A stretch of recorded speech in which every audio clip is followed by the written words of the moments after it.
Good morning everyone for today's video. This Monday, bagong gising pa lang ang person. So yan, tatayo na tayo at para magsaeng. Unuhin muna natin yung kumot natin, baka pagalitan tayo.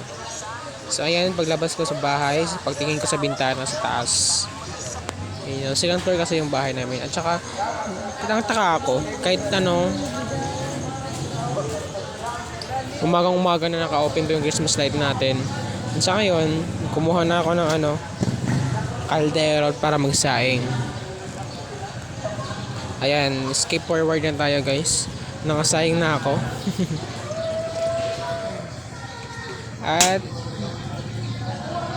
magpapakulo tayo ng tubig para magkape tayo. Yan pa lang yung coffee ko. Corn coffee lang yan guys. Natural ng kape. Saka nagluto na pala ako ng itlog, kakain na. Skip forward lang para hindi mataas yung video natin. 1 minute sa ngayon na, skip forward na agad. Katapos na maligo.